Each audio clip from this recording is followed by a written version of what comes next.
Prisión preventiva oficiosa y las implicaciones con el principio de presunción de inocencia, indicando que las medidas cautelares son impuestas al imputado dentro del procedimiento, con la única finalidad de asegurar la presencia del mismo en el procedimiento, así como para garantizar la seguridad de la víctima o evitar la obstaculización de la investigación. La prisión preventiva es una de las medidas cautelares consideradas dentro del Código Nacional de Procedimientos Penales. Es la más gravosa y el fundamento que sustenta su imposición se encuentra dentro del artículo 19 constitucional. La prisión preventiva es impuesta por el juez de control y se materializa a través de la privación temporal de la libertad del imputado, siendo que para ello el juez atiende a dos principios: la proporcionalidad y la idoneidad. La prisión preventiva debe ser impuesta por una temporalidad determinada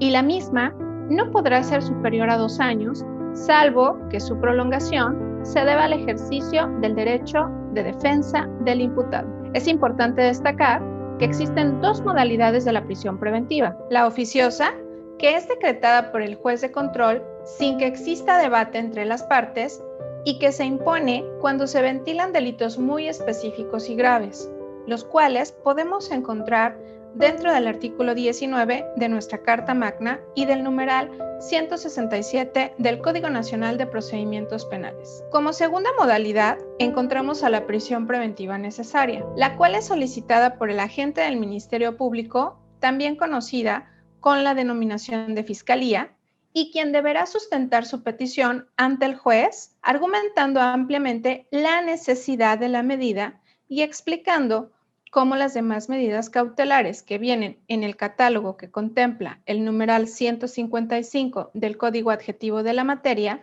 no son suficientes para asegurar la presencia del imputado en el procedimiento, o garantizar la seguridad de la víctima, o evitar la obstaculización de la investigación.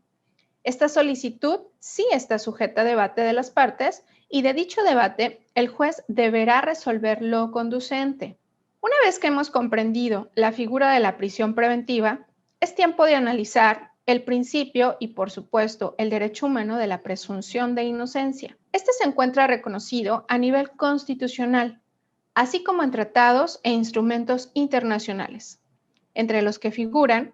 la Declaración Universal de los Derechos Humanos de 1948, específicamente en su artículo 11, el Pacto Internacional de Derechos Civiles y Políticos de 1966, dentro de su artículo 14.2, la Convención Americana de los Derechos Humanos de 1968, en su artículo 8.2, la Declaración del Hombre y del Ciudadano de 1769, en su artículo 9, y la Convención Americana sobre los Derechos Humanos en los artículos 7 y 8. Del análisis del marco convencional que acabamos de señalar, se puede concluir que toda persona tiene derecho a la libertad y a la seguridad personal y que todo inculpado por un delito tiene derecho a que se presuma su inocencia mientras no se demuestre plenamente ante el juez su culpabilidad. El principio de presunción de inocencia tiene dos vertientes. La primera vertiente consiste en una regla de juicio, que se traduce en lo siguiente: para vencer la presunción de inocencia, se debe acreditar la culpabilidad del acusado más allá de toda duda razonable. Como segunda vertiente, la presunción de inocencia implica una regla de trato procesal que conlleva que el imputado deba ser tratado como inocente. Sobre la presunción de inocencia, el jurista Luigi Ferrajoli señala que la presunción de inocencia no solamente es una garantía de libertad y de verdad, sino una garantía de seguridad que también puede ser entendida como de defensa social. Entonces,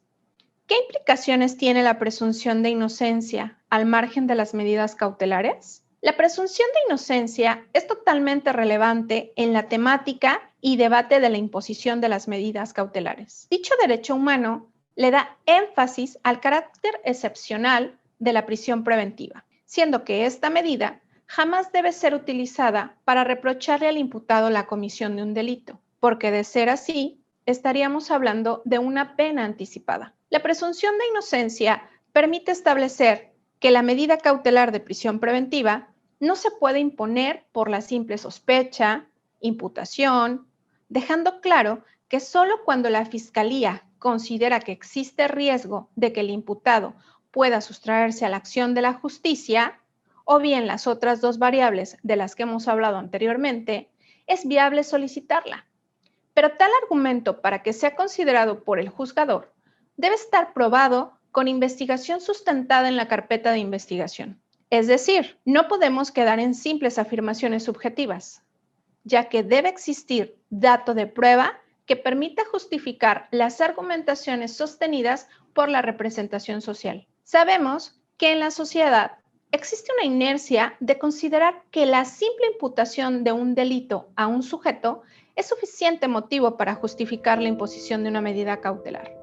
particularmente de la medida de prisión preventiva, pasando de lado la presunción de inocencia que siempre debe imperar sobre la investigación de un delito. Es indispensable comprender que la presunción de inocencia constituye el pilar del debido proceso. Podríamos decir que representa la columna vertebral del mismo y sin ella sería imposible considerar que se respeta esta garantía judicial que contempla tanto la Constitución como el Pacto de San José. Es así como el principio de presunción de inocencia, al ser uno de los pilares más importantes del sistema de justicia penal oral, debe colocarse en primer término para el Estado mexicano, siendo que, para la imposición de la medida cautelar de prisión preventiva,